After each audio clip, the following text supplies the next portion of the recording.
off.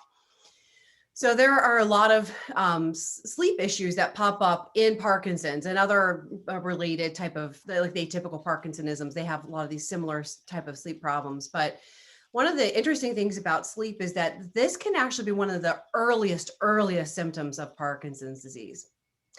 And it turns out that some of the brain accumulation of that protein called alpha-synuclein, that actually is part of the reason why some of these sleep problems start. And if you have some of these sleep problems and synuclein in the brain, there's a 90% chance that you're going to go on to have something like Parkinson's disease. I mean, that just shows like how like intertwined these aspects are for PD. So it turns out the most common complaint for sleep issues in PD is just being woken up for no good reason.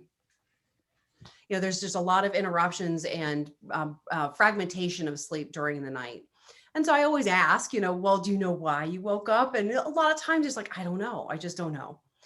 And that's a really hard sleep issue. And that really can, again, same thing, can show up years before the diagnosis of Parkinson's.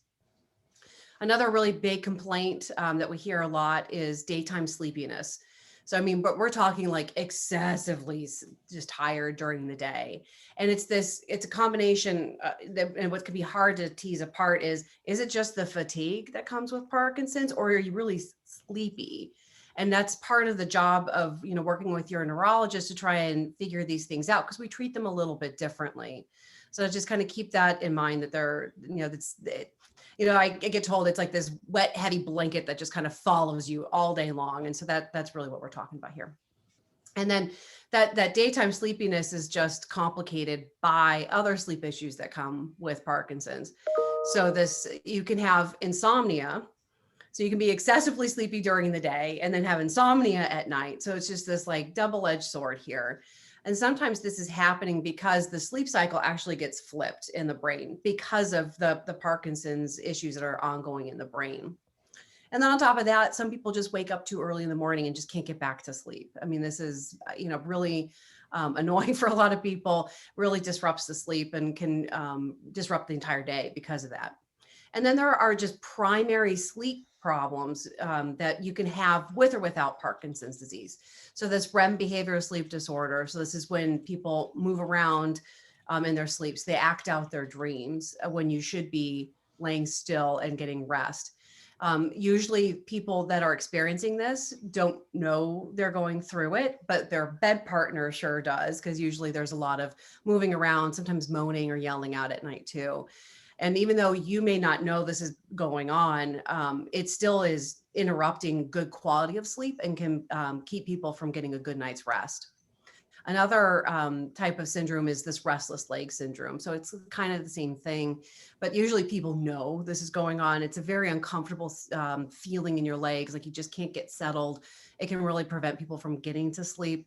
It can be a big problem that way. And then sometimes it'll wake people up at night and they don't really know what's going on. It just they don't feel great. And can't get back to sleep because of that. So the deck is stacked against you when you have Parkinson's when it comes to sleep, just to kind of set the tone for that. And then on top of that, just getting older makes sleep harder. So it's just a double whammy when we're talking about sleep here. So it turns out that, you know, at babies, not surprisingly, they need a ton of sleep. So we're talking 14 to 17, half their day, they need to sleep. And as we get older, you know, this number really wanes. And, you know, once you reach even adulthood, it's 7 to 9 hours of sleep a night. And that's pretty stable, even as we get much older. The big issue, though, is that the type of sleep that we're getting is dramatically different as we get older. So I just want to pay attention to this graph here on the right. So at the very tippy top is being awake, so that dark purple. This lighter purple is like a light sleep. And what we really want to know is more of like these deeper stages of sleep. And I think the big takeaway here that you can see is it's really broken up. We're not getting these nice stretches of good quality sleep, because you really need these later, deeper stages in order to feel like you're rested in the morning. And between aging and just the underlying problems in the brain because of what's happening from the Parkinson's degeneration, this gets broken up even more. And it's a huge challenge. And I probably don't have to tell any of you that if you don't have good sleep, it affects every other aspect of your day, and can also then impact how your Parkinson's symptoms do during the following day. Maybe even may mean that the medications don't seem to work as well. It can be very frustrating and often can turn into this vicious cycle that's hard to overcome. My apologies. I couldn't hear what you said. That's my Siri. Sorry. Happened to be on every call recently. Anyway, so why are sleep problems so common? So one of them is just age, right?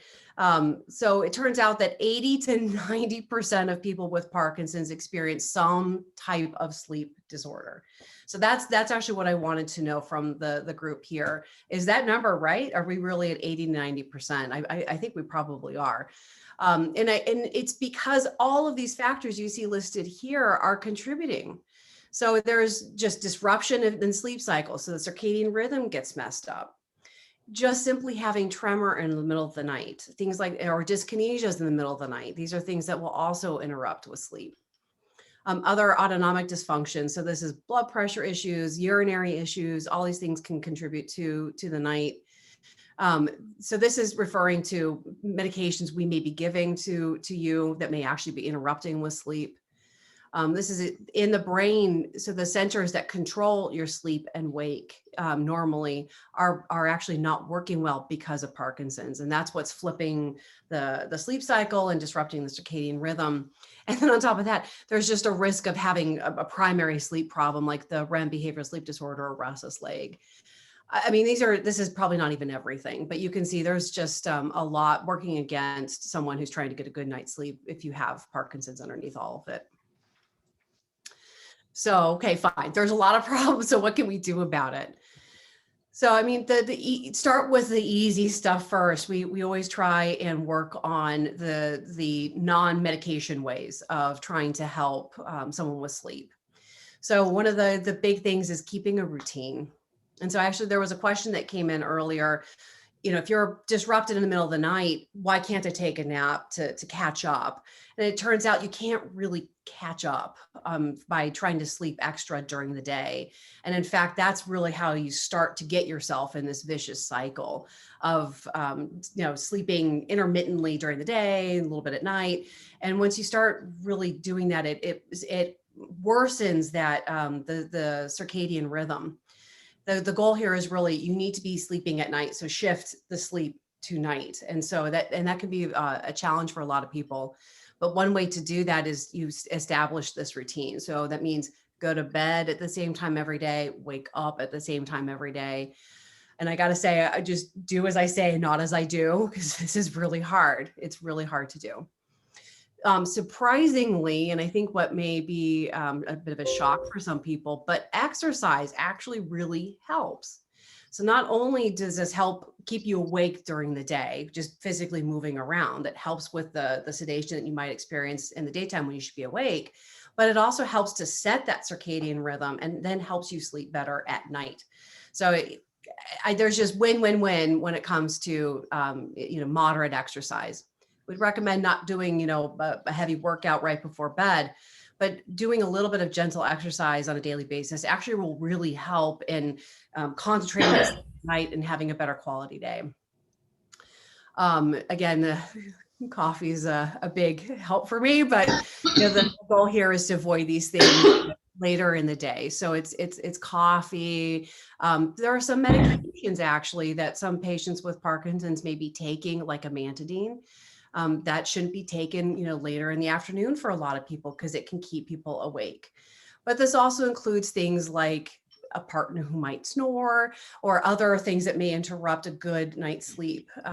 Sometimes you just need to take that time to get that good quality sleep at night. To help, again, reset that clock and make sure that the rhythm is got all the best chance that it can. So it's the exercise during the day, but bright lights, you need the lights in your eyeballs. It's actually a signal to the brain that you are to be awake, that you should be aroused. You actually really need the light during the day to help signal that. There's actually a direct connection to the brain that when it sees light, it actually helps with arousal. Whereas at night, you need to have the lights off and have things dark, because that's another way of signaling to the brain it's time to quiet down and get ready for sleep. And by doing that, actually, that connection from the eye to the brain, that's actually how we get release of normal amounts of melatonin in our brain. And that is normally the signal that we all of our brains use to help tell you that it's time to get ready for bed.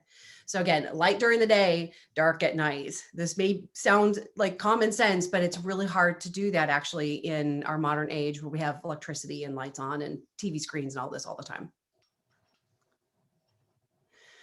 And the other thing I'm sure some of you have heard this before, good sleep hygiene. You just need good sleep hygiene.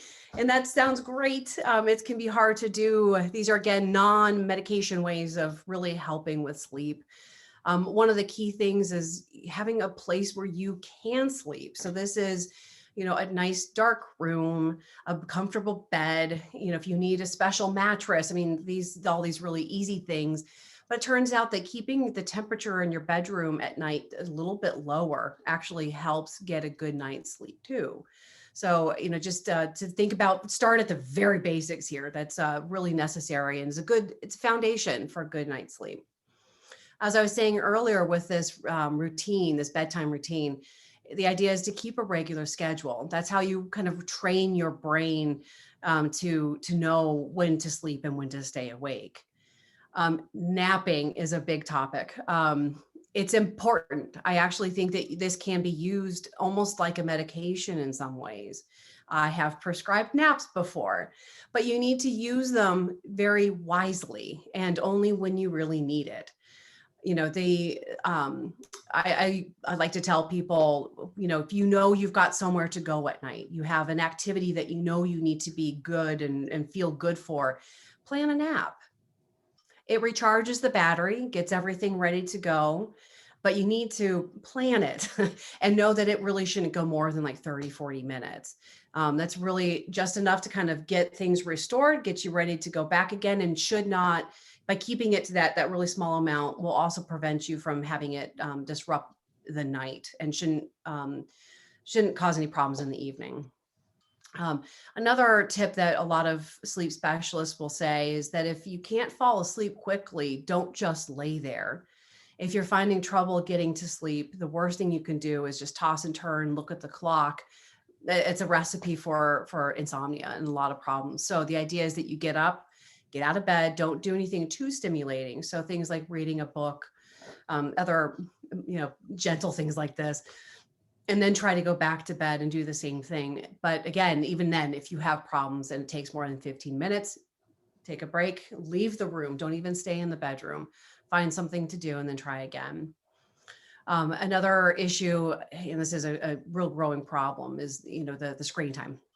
So it turns out that the blue light that comes through our phone screens, the iPads, the computers, the TV, that blue light is doing the same thing as daylight. So it's hitting our eyes, is a direct signal to the brain that it's daylighted out and I shouldn't be asleep. And so the idea is you actually need to turn the screens off. I think they say 2 hours before you want to go to bed. And the idea is that that's how you're going to get this natural surge of melatonin to tell you, okay, the brain is ready. We need to go to sleep. So these are all some really just simple tips that everybody in the world can benefit from. Now, when it comes to Parkinson's specifically, it's really important for us to know what's going on in order to address the problem appropriately. So one of the first things that I would want to do with a Parkinson's patient is to find out what's going on with medications. So it turns out that too little levodopa, or the amount of dopamine in the brain at night, then you may have tremors that can wake you up, or dystonia. So you can get real painful cramping. And this can often happen at night. It's because you aren't taking, Sinemet by mouth. And so the levels of dopamine are dipping, and that's what's allowing tremor and the dystonia to kick in. And so that's an easy fix. There are ways that we can adjust the medications at night so that you get this more continuous amount of dopamine available to help alleviate these symptoms. And sometimes a small little tweak before bed actually just kind of melts the problem away. So it's really important to know if it's something like that, because we address it with more Parkinson's medications. There are a lot of long-acting medications that don't work so great during the day. So like Sinemet CR, for example. But it can actually work pretty well at night just to give enough of a little bit of a boost over the evening. And there are other ways that we can extend the benefit of things like Sinemet that can help overnight symptoms and get you in the morning feeling better. But there are other medications that we give that can actually make things worse. So I mentioned Amantadine. Both Amantadine and Sleepiness can actually wake you up a little bit. So that's an advantage during the day, especially if there's a little bit of sleepiness. But if you have problems sleeping at night, you really need to push these medications into the morning so that it's not interrupting sleep at night. And then just to keep in mind, like for some people, that first dose of Sinemet in the morning, some people just need to take a nap after that. There's something about this, like when you don't have very much medication on board at night and that first dose in the morning, and it knocks people out. So just to know, like the things that we're doing from a treatment standpoint can contribute to the sleepiness too. And sometimes just the way that we deliver that first dose or when we give it, all those things can really be a big help in managing those symptoms in the morning, especially. Just a special call out to urinary problems. I mean, this is another big contributor. Sometimes this is related to Parkinson's, sometimes it's not. But this is an important aspect that we need to keep in mind because this is interrupting sleep often for a lot of people. So the idea, I'm sure many of you have heard this, like limit the amount of fluids you take in before bed. But even then, sometimes I know a lot of patients have trouble and they still need to get up at night.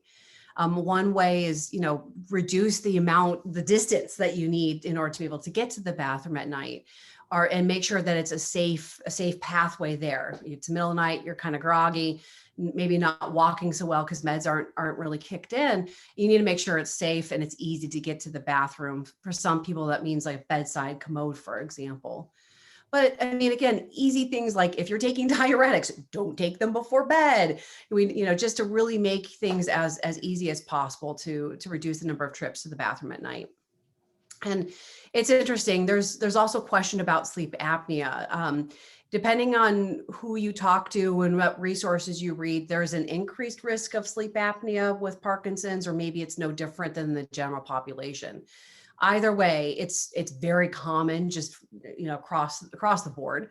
So if this is potentially an issue, the treatment for this is completely different than if it is a Parkinson's symptom that's waking you up at night.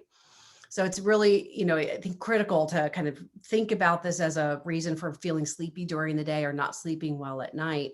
And it's just dangerous to have bad sleep apnea that's untreated for a long period of time, because it can increase your risk of strokes and things like that. And there's no way to know for sure if you have sleep apnea if you don't get tested. So this means like a sleep study. So you have to go to a facility and actually get hooked up, and they need to be able to monitor your sleep for a couple of hours at least. I know this is an unpleasant experience for a lot of people, but for some people it's not so bad. But there's just no other way for us to know what's going on in the brain and during sleep other than doing this sleep test. So they have a way of actually looking at brain waves, and they also are monitoring like how you're moving or not at night. And they can also check to make sure you're getting enough oxygen in and see if you are stopping breathing or not. And that's the best way to know if you need something like a CPAP machine to help breathing at night. So just to keep all that in mind, because it's an important thing and can make a child difference for a lot of people if it gets treated correctly. So I think everyone wants to know, what can I take? What can I take? And I wish it was that simple. I got to say, we really try hard to do everything we just talked about first. It really is important to try the non-medicine things. And even in addition to the medication, you should still continue a lot of the good sleep hygiene tips and tricks that we talked about before. But this is why we really need to know what the sleep problem is, because we treat things a little bit differently. Now, that being said, I'm a big fan of melatonin. I think this works really well for a lot of sleep problems. So, and it's usually the first place most of us, we start with, really with melatonin. So again, it can help with a lot of different Parkinson's related sleep problems. This is really good for issues where there's difficulty falling asleep. So it's that's a sleep initiation can be difficult. But a few things, your brain normally makes melatonin. And so if you're taking melatonin by mouth, your brain gets lazy and stops making its own melatonin. And so one way to combat that is you just can't take it every single day. So what I often recommend is just take the weekend off, here and there, just a not an everyday type of situation. And then that will allow it to continue to work really well for you for a long period of time. I hear a lot of people say, oh, that didn't work. And then how'd you do it?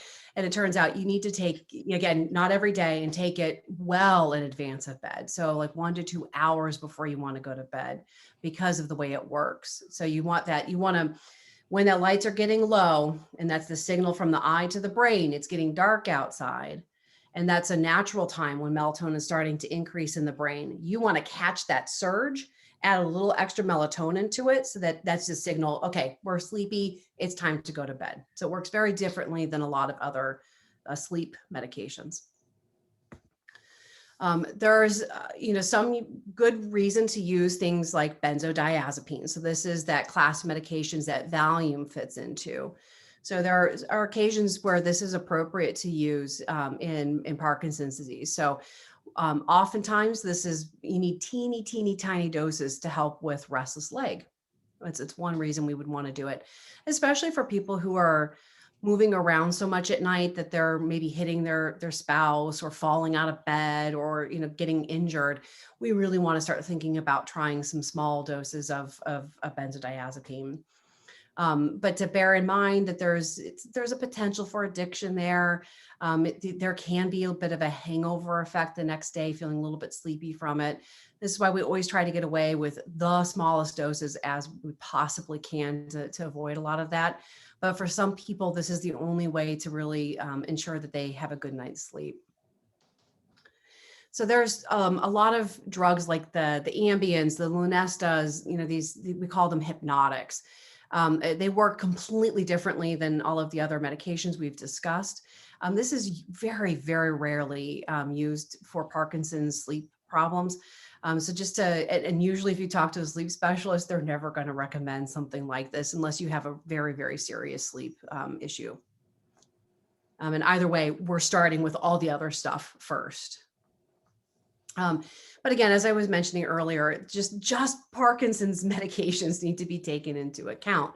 So if it's something as simple as, changing dopamine medications, the dopamine agonists like Requipa, Mirapex, those work great for restless leg. And sometimes you just need a dose before bed. And that benefit, they last a long time. So that you get the full night of benefit from that. So it's just really important to make sure you have your Parkinson's doctor in the loop. They maybe just need to adjust your medication regimen. But to keep in mind that some of these same medicines can actually cause sleepiness. So, that's why you need someone who knows these medicines really well to know if and what things need to get removed or if we need to change the timing of the medications. And just my last slide here, just a shout out to there are physicians who specialize in sleep. This is such a big problem for so many people, especially here in America, that they've devoted themselves entirely to the study of sleep. So this usually falls into two camps. So sometimes you get lung doctors who are sleep specialists. These are the folks who are really good at like the CPAP and all the tools and the toys that you need for sleep apnea. But there's another side to sleep specialists, and that's with the neurologist. And we have quite a few around Pittsburgh, actually. And obviously, if you have Parkinson's, it makes a lot more sense to maybe go more that direction. But either way, there's some benefit to seeing somebody who specifically knows all this stuff about sleep. And again, it helps if they know Parkinson's and some of the medications that we're using. It can help them, treat you a bit better and be more successful in getting control over whatever sleep problems you might have. But at the end of the day, as I was trying to point out, like you need to know what the problem is in order to address it. There's a lot of ways that we can get at some of these problems. We just need to know what it is. And sometimes that means a sleep study. So that was my soapbox on sleep for right now. And be interested to hear what questions you guys have.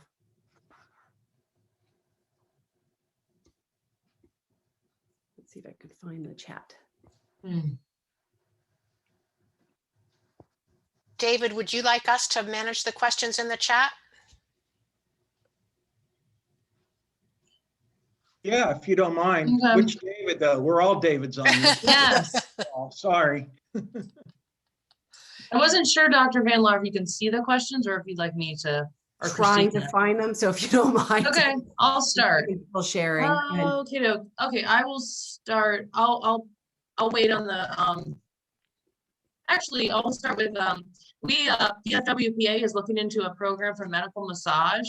In your medical opinion, would there be sleep benefits for people with Parkinson's? So, I think I could see this helping a lot. I've had a lot of patients who've had benefit from like stretching, both before bed and when you first wake up. And it's that sort of that muscle tension that I think that would help with. For some people, that is something that keeps them up. I think there's a lot of benefit just from just touch that I think can be very helpful as well. So yeah, I don't see a downside. Let's put it that way. And can I sign up? Okay. Okay, we'll switch off. Christine, you go, if you don't mind going next. Someone commented that they can't sleep through the night. They often can't fall asleep, but are tired throughout the day. Pain and position are issues. Any suggestions there? Yeah, the pain. This is where I would want to know, what's causing the pain. Is it cramping from dystonia? Because then I would treat that very differently than like pain in the calves that may be coming from restless leg, for example. But I didn't mention before, pain's a big problem. And then just, common stuff like, joint pain from getting older, knee pain, hip pain, these sorts of things can keep people up as well. And so, the best you can to address that with your doctors too. I would also just mention this because I hadn't really said it in the slides, but for some people that have had DBS, for example, the deep brain stimulation surgery, there's a lot of improvement with sleep. And I think it can be from pain, but it does also seem to help with just maintaining sleep as well. So something to think about when you're if you are in the midst of discussing DBS with your doctors. Okay. My husband has all of these symptoms except restless leg syndrome. And his sleep problems cause my sleep interruptions and daytime sleepiness. Any suggestions there? So there is a growing interest in separating beds. I know there's a lot of reason not to do that. I get it. At the same time, if both partners are not sleeping well, then everybody's cranky and it doesn't work for anyone. And so I would, think about, having separate sleep environments. Not all of us can or want to sleep in the same temperature, type of bed, type of pillow, and just to think about it. One of the options for like REM behavioral sleep disorder specifically, sometimes we just talk about not sleeping in the same room because of it. And this is one way to avoid medications. Sometimes the medicines we would use are sedating. But if the solution is just don't be in the same bed, and then there's no medicine involved in that, and it keeps everyone safe too. Sometimes though, we do try to treat the symptoms of the patient, knowing it's impacting the bed partner. So I would go to the doctor's appointment, with and see if there's something that you can come up with together as a team. I stopped sharing. I can see the chat. Okay. Thank you. See if I can find where we left off. I think the next one is on sleep hyperhidrosis, where people are needing to change their t-shirts at least once a night. Any comments there? Yeah, so I have found that sometimes this can be related to medications. And it can go both directions. Too much, too little can sometimes bring out this hyperhidrosis. Sometimes I have found that this tends to happen with a lot of dyskinesias at night too. So I'm not sure if that's the problem for this particular questioner. But it was something I would definitely want to bring up with your neurologist. Sometimes there are medications that we can use to help with the sweating, but one of my first moves would be to change the Parkinson's medications themselves. Sometimes that can help. Other than that, it's keep things cool in the room. I had a patient was using, gosh, I think it was like silk sheets or something else that seemed to help Hmm. more with the sweating and that sort of thing. It was easier to move around on bed because it's a little bit slippier, that sort of thing. Those are some easy things. Let's see. There's Karen, thank you for your comments. Mhm. Yeah, the Losing Sleep by Lydia Dotto. So that sounds like a good book as well. The next one that I see, changing when and what we eat for dinner, and no screens after dinner has helped. So yeah, I didn't mention, but food is when and what you eat definitely can have a big impact on sleep. So I really appreciate that comment. So the idea is that it's, lots of little meals throughout the day actually is better than having like a big heavy meal at night. So that's a really important thing to keep in mind. Heartburn and just all, again, really common things that may keep you up at night. That just avoid the big, heavily acid meals and things like that before bed can help too. So. Let's see, the next one I see is I fall asleep just fine, but I wake up around 4:30 or 5 and often can't go back to sleep. What can I do? So this is that early morning awakening I was mentioning before. And so what people have told me is like, if you're up, you're up. And sometimes this is just from getting older too. Blood has worked well for some people. Have a cup of tea, maybe take some Cinemet. They may feel a little more tired after they've done a few things, and then maybe take that a short snooze in the morning. And that's often enough to kind of get going through the day. The other question is, when you wake up in the morning and you can't get back to sleep, are the Parkinson symptoms bad? Is that what's keeping you from getting back to sleep? Or is it really just you're up and awake? Because one thing I would want to think about is, like, again, do we need to adjust the timing of the Parkinson's medications themselves?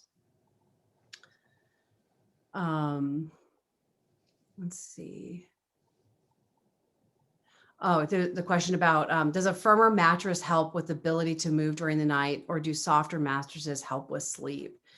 So usually a firmer mattress is a bit easier, and it's the bed sheets that can help with moving around on the bed at night. So do you need to adjust Parkinson's meds at night to help you move around better? But then other simple things is using, again, like silk sheets, really fancy. It's just slick enough. Now, I've also told, do not have silk sheets and silk pajamas because you're slip right out of bed. I've heard that happening. So, but any little thing like that can really help make that nighttime a little bit easier. But usually firmer mattresses are better. Sometimes if the mattress is too soft, people feel like they're just sunk in there and they feel paralyzed, like they can't move. Especially if the Parkinson's meds aren't working well. Most people are really telling me they do not like the really soft mattresses at night because of that. I love this question. So I have problems staying awake during the day if I drink coffee. If I don't drink coffee, sorry. So I think caffeine's okay. My husband will tell you I probably drink too much, but you just got to use it wisely. It's just like the nap. Like these are things that are built into the day that you need to know when's a good time and when's not a good time. So that the caffeine actually can be very helpful, but you need to cut it off after 2 or 3 o'clock in the afternoon. For some people, the effects of caffeine last well over 6 hours. So just to kind of keep that in mind. And for some people, the effects of caffeine can last more than 12 hours. It just depends on how your body metabolizes the caffeine. So, you got to know your body and know how your body reacts to caffeine, but a little bit can go a long way. And in some ways it's sort of, it can just kind of perk you up and get the day going. So just know when's a good time to use it. let's see, I sleep in pajamas without covers in order to be able to move during the night. It's too difficult to control the covers over my body. Yeah, I've heard this one too. You know, this is part of like making that sleep environment that works for you. This also kind of goes into that hyperhidrosis. So what you put on your body also can help with that. You know, just try to, again, it's having a cooler temperature in the room is what really helps the body know it's good to be asleep. But find pajamas and bed sheets and the mattress, again, basic stuff. But it really can make a huge difference in the quality of sleep from that. I'm gonna move on to the next one. Last night, I was asleep as usual at midnight and woke a little before 4 to go to the bathroom. At that point, I was wired and couldn't go back to sleep. I washed a few dishes, was still wired, read a book until I finally felt I could sleep again at 7:45. Took my 8 a.m. Cinemet and then slept through a very loud alarm at 9 a.m. to get up to take my other meds and eat. I woke up finally 11:45, felt rested for the first time in ages. I do have sleep apnea and use my CPAP. Any suggestions? So this is like it's a mixture of a bunch of the different issues. This is a PS to that comment. Being up so long before I can get back to sleep, I'm up to take 2 Cinemet CRs and 2 clonazepams at bedtime. Okay. So this can be a little bit tricky, and this is part of why we have sleep specialists, because this is moving medications and timing around could be very complicated. But the goal again is sleep at night as much as you possibly can, and then to try your best to keep that same uptime and bedtime every day. Usually when I'm starting to see questions like this is like getting on the edge of getting into a vicious cycle. It's going to be really hard to get out of. So I know it's awful to feel tired during the day, but to keep that routine and just it's sacrosanct. You have to keep it really tight. Will be beneficial in the long run, even if it makes for a hard day here or there. But I would really try your best to keep a regular time to get up, time to go to bed. The medications are a big complicating factor in a lot of this. Sometimes people do need to wake up, especially for like restless leg. And sometimes with this REM behavioral sleep disorder, people will need to take something in the middle of the night. I would try to limit the times that you need to do something like an extra clonazepam, for example, just because it can have that leftover effect into the morning. But I would say really it's a routine that needs to get established here that would help. Let's see. Okay, I think I'm out of questions. Mhm. Any Anyone have any- questions unrelated to sleep that people want to pose to Amber? There's a comment here. Someone only needs 4 hours of sleep. And it turns out some of this is genetically inherited. So there are some people who just don't need as much sleep. That is very, very, very rare. I wish I had that gene, but it's usually this. I'm like, okay, was your mom or dad, did they have the same sort of sleep pattern? And usually I hear, oh yeah, no, my mom never slept. So just to keep in mind that can be normal. That is very, very rare. You still need 7 to 9 hours of sleep on average, just to assume that for most people. Mhm. Actually, I had a friend in medical school who she really only needed like 4 or 5 hours a night. And I was really jealous because she was able to study a lot harder, a lot more time awake. So anyway. Mhm. I don't know, anything else, anyone? Anything? Oh, okay. Oh. There's a question about akathisia. Okay, there's a few more coming in. So akathisia is not that common in Parkinson's. It can be a terrible sensation though. So it's like this internal restlessness, like you just cannot get settled. Sometimes this is related to dopamine medications, but it's this, it's an internal feeling that you have, often that you have to get up and move. It's kind of like restless leg, but it's the whole body, and it doesn't come with some of the cramping or the strange sensations in the legs. It's this, I don't know how to describe it, but it's, again, just internal restlessness, like you just cannot get settled. Medications can play into this. So one of the first moves is, can we move medications around to make that feel better? To follow this up is like, how can you tell the difference between akathisia and anxiety? I think that can be hard to pull those things apart. And this would be really kind of digging in to these symptoms and sort of like when they occur and how they occur, and digging in with your neurologist to see if they can figure it out. Sometimes they're treated very similarly, so just to kind of keep that in mind. But it can be difficult to know what's what with regards to anxiety versus the akathisia. And then, so there's a question about akathisia before diagnosis of Parkinson's. Again, I would want to know, is this really restless leg? Because that can show up a long time before Parkinson's disease gets diagnosed. So very likely it's something on that spectrum of symptoms. And again, sometimes the dopamine medications can actually help with that. So I would kind of dig into that a bit more. There's a question about cell therapy for Parkinson's.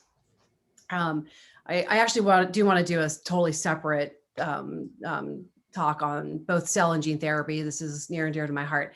So there is a new cell therapy that's getting ready to be launched. I think they're really focusing up in New York, not Cornell. I can Rochester? for you. No, it's I'm blanking right now. I'll think of it. So turns out I'm very close with some of the people who are helping to bring this study forward. There was many years ago, back in like the 90s, they had done some cell replacement for Parkinson's disease, and it didn't go very well. And so they stopped all these studies that were being done and went back to the drawing board and have been working very diligently for decades now, trying to get better at bringing cell therapy back for Parkinson's. So it's been retooled. The company that's sponsoring this right now is called Blue Rock. They have really tried very hard and worked very hard to get making sure that we get good dopamine cells that are producing dopamine for sure, and are able to put it directly into the brain where they are needed. I think they haven't done much in humans with this yet. So this, again, still very experimental. I am a little bit biased against cell therapies, just as a warning out there, simply because the brain is just so complicated. I have a lot of questions about how well those cells get integrated into what's a network. All the cells are connected to, a whole bunch of other cells, and that those connections are established, early in development. So, the question has been for a long time, like, how are those cells getting in there, and how are they integrating into the rest of the network? But this is why those experiments need to now be done in people. It looks like in animals that this does have that ability, and that they stay where they need to stay, and they can keep producing dopamine, and that it can alleviate some of the symptoms that are addressed with things like Synuclein. But we now need to scale that up into a human brain to see. Let me just say, there's a question about the cell therapy and what went wrong. I think a lot of it was delivery. So we didn't really know the best way how to deliver the cells to the brain. And so what ended up happening is there were lots of little deposits of cells that were delivered. And what that meant was that there were little pockets spread out that were then pumping out dopamine. And that then caused a ton of dyskinesias for people that they couldn't really control with medications at that point. And so the thought was that maybe we need a more even spread of cells throughout that part of the brain. The putamen is where they're going. And that maybe that would help prevent the dyskinesias. And that's what they saw in the animal models. So it's just a totally different way of delivering. So it's how it's being delivered, how much is being delivered, and the quality of the cells that are being delivered that is really needed to be improved upon. And I think that they're there now. And now it's at the point where they just need to give it a go and see what happens in people. Yeah, so I'm watching with bated breath. Right now they're looking only at people with really advanced Parkinson's. The FDA came back and said, only advanced Parkinson's disease. So I think it'll be interesting to see how this all plays out. And as far as gene therapy is concerned, it's going to be hard to get me to shut up because there's so much to say. There's decades of work that has gone on. I think I would really like to save some of this. Maybe we can do this next time because it's really, really fun stuff. And I think that there's some really good, promising things out there. But again, I'm biased because this is what I do now. So let's save that one for later. I did see there was another question here about sleep. So someone said they first 25 years, they only slept 4 to 5 hours a night. When they started using CPAP, started sleeping 7 to 8 hours a night. And that seemed to worsen over time. Taking clonazepam at bedtime, but not throughout the night. Yeah, I think this is someone who needs to see a sleep specialist. There's some great ones around Pittsburgh. I think every Parkinson's patient should see a neurologist who does sleep because I think that's a unique set of problems that they can address. But when things get that complicated, it's just always easier to get someone to weigh in. Oftentimes it's like maybe one visit with a sleep specialist to help your neurologist guide better treatment, or it's just like, a couple times a year. So I think it's just a nice add-in to the regimen if sleep's a big deal. And again, if you're not sleeping well, it affects everything else. Your Parkinson's symptoms, your relationship with your family, it's just how the day goes. So getting good sleep is really critical. So see a sleep specialist. There's a good question here. Something that's I'm very interested in actually. So cell and gene therapy to address dementias like Lewy body dementia or Parkinson's dementia. There is nothing out there right now for that yet. I think that's it's a low hanging fruit in my mind. I think that there are folks who are looking at this, and it's mostly to address the synuclein. So the common thread in all of this is alpha-synuclein. So I think this is where we're going to be seeing the field heading because this is a huge problem. Now, ideally, what will happen is we can identify Parkinson's well in advance of developing things like dementia. So no one ever gets to that point. But until then, there is a huge need to address the Lewy body and Parkinson's dementia. Yeah, so there's a question about synuclein. So alpha-synuclein is this protein that's in a lot of the cells in our brain. It turns out that dopamine cells in particular are really susceptible to being injured by too much alpha-synuclein sitting in the cell. Now, it turns out that there are a lot of brain disorders that have this in common.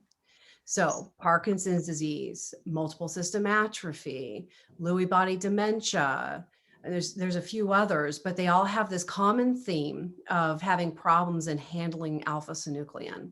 So it just depends on what cells get hit first. You get Parkinson's with dementia, or you get Lewy body dementia, or you get, even REM behavioral sleep disorder, RBD, has been affiliated with alpha-synuclein. So one of the thinkings behind all of this is, well, okay, if that's the problem, if we lower the amount of synuclein, will that fix this? It's an unanswered question, but it's definitely a hot area of research right now. Because it seems like if you could fix that one thing, that maybe we would have a treatment for a lot of other problems. I see one here, Amber. Are iPS cells still the cells with the highest promise?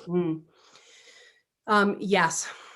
I think it was the 80s, 90s when they were doing the human embryonic cells being transplanted, and that's still being done in other countries. Obviously, for major ethical reasons, that's not doable here in the United States. And that being said, iPSCs do a really great job, and that's what's being looked at now don't know, Victor, if you had any other comments on that one. Most of the work that I see now, at least in the preclinical stage, is with iPS cells. But where that's really going, and the reason it has more promise, is because we're talking about deriving iPS cells from the patient, actually taking like bone marrow or fat cells or other stem cells from your body, turning them into iPS cells, and then putting them back in you. That way there's no chance of rejection, and even more hope that they'll do what they're supposed to do. Can you define iPS cell? So iPS stands for induced pluripotent cell, stem cell. So these aren't real stem cells. Real stem cells, the only place real stem cells exist is a fertilized egg. Those are the only cells that can literally turn into anything. Once we're an adult, we have stem cells, but they can only, they're further down the line. They can only turn, like we have stem cells that can make all the different kinds of blood cells, or we have stem cells that can make certain brain cells, but that's about all they can do. But we can take those cells and we can put it's actually kind of like gene therapy. You put instructions in them so that they think they're stem cells again. They think they can do anything again. And then after we've turned them into that induced pluripotency state, pluripotency is the word that means that the cell can do anything. Once we put them in that induced pluripotent state, then we can, in a lab, tell the cell what to be. So we can say, okay, you're going to be a dopamine neuron, and then put those cells back in. So that's where the tech is going, and that's what everyone's looking at. But most of that is still in the lab. It's still very preclinical. But and you have to be careful, because there's a lot of people that know this. There are some unscrupulous doctors out there that are like, oh, we'll just take your cells and do this and put them back in you. But they're not regulated. They're not doing everything right. This stuff is still young, but it has a lot of promise.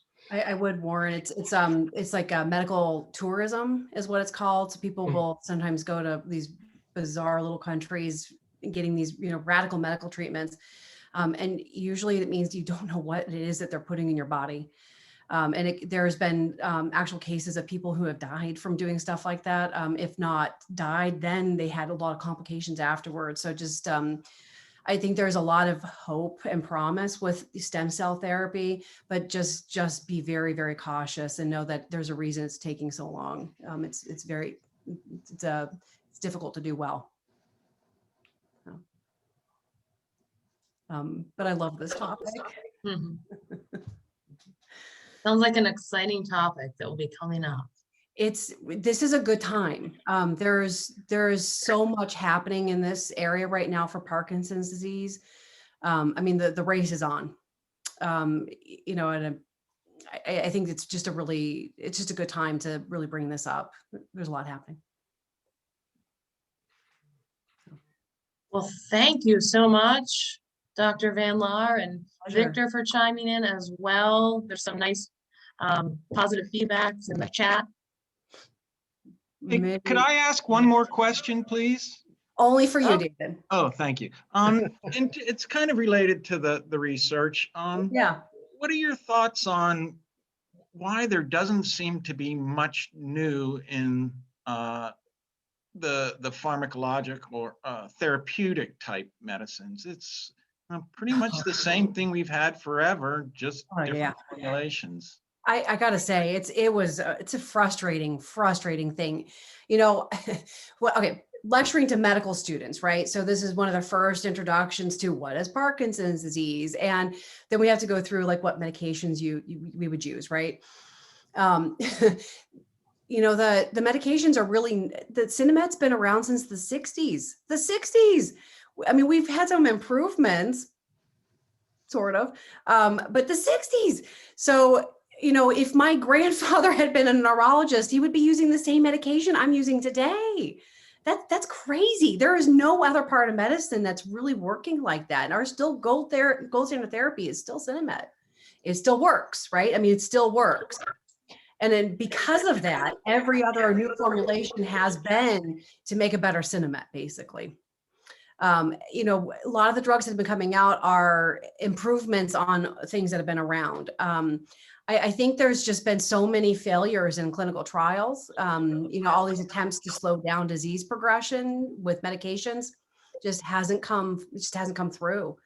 You know, so I think that that's a big piece of it. That being said, it was like in the 2018, 2016, there was a bunch of new ones that came out, and like Rytary, for example, that was, I think, a fairly good example of something that's made it through. But unlike a lot of other parts of even neurology, like we really don't have much in our toolbox, and it's frustrating. I think that may change, but it's going to be more in these bigger interventional therapies like cell and gene therapies where I see this going. And there's really two parts to this, because this is a question we both get, both Amber as a clinician and me as a research scientist, all the time. Is like, why isn't there something new? Why don't we have something better? And as Amber already said, half the reason is because we discovered a really good drug at the start.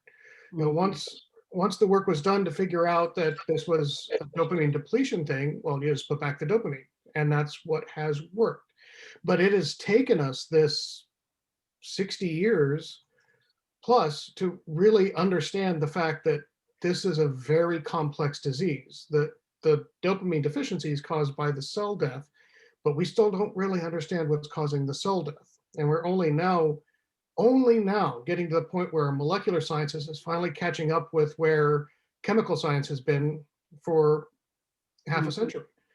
And but now that we know this, now that we know that the real thing to address is the cell loss, and to do it early and try to putting something back in an organ that doesn't regenerate is always going to be tough. Yeah. There's no other way to put it. But there are so many new tools that weren't available even just 5 years ago, 10 years ago, that we have today. There's studies that have been going on for decades just because we have to test that this stuff is safe and works. And this is unfortunately such a long drawn out disease. You know, we're just now getting on the cusp of, here comes the new stuff. It will be coming. So this is gonna be my shout out for, you know, asking people to think about going into a clinical trial. I mean, this is really the only way. It's the only way we make any headway on this stuff, is we gotta try things out. So ask around, go to clinicaltrials.gov, look for anything for Parkinson's that things looks like maybe a good fit. It's the only way we get forward.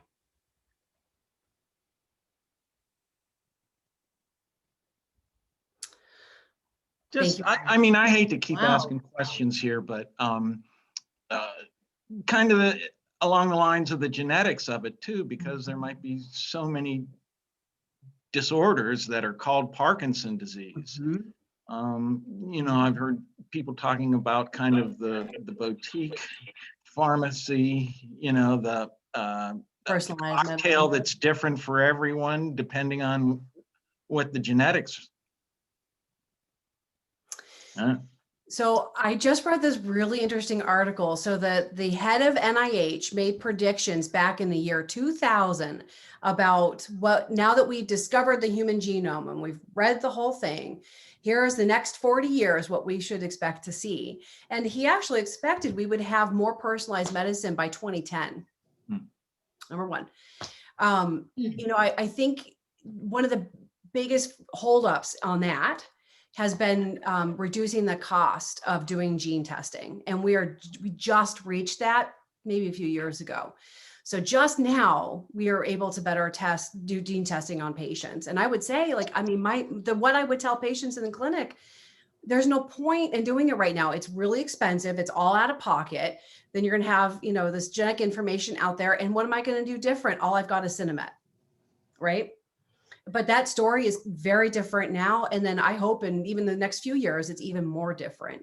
But that really is probably the way to go. This more personalized medicine. It is the way that we're going to make things like cell and gene therapy really take off. You would think that we had it more specialized now, but it's just not quite sophisticated enough for that. But it's going there. It's definitely heading there.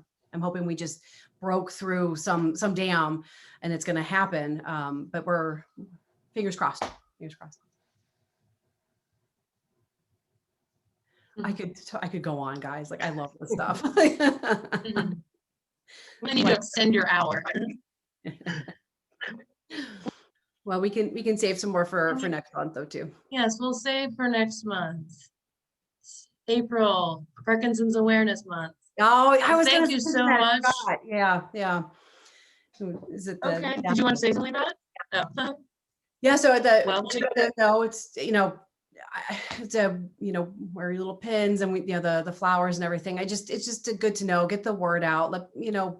I need just to help the public know that this is such a major issue and still a big problem for a lot of people. And the number of people just with Parkinson's is just going up and up and up. This is not a problem that's going away, So I always take advantage of Parkinson's Awareness Month. Sounds like a perfect month to address gene therapy, right? Hey, So, I'm down. Okay, and we have some wonderful programs. Thank you so much, Well, thank you, everyone. Dr. Van Laar and Victor, and everyone for attending. Yeah, thank you, everyone. See Have a you great again weekend. soon. Thank you. And I apologize Bye. again for screwing this meeting up. I especially It was great. apologize to This was great. This was great. Doctors Van Laar. Doctors, yes. I will, I promise I'll figure it out by the time Zoom is no longer necessary. Yes, It's all good. Bye, everyone. It's good seeing you all. Okay, thank you. bye. See you, love you, bye.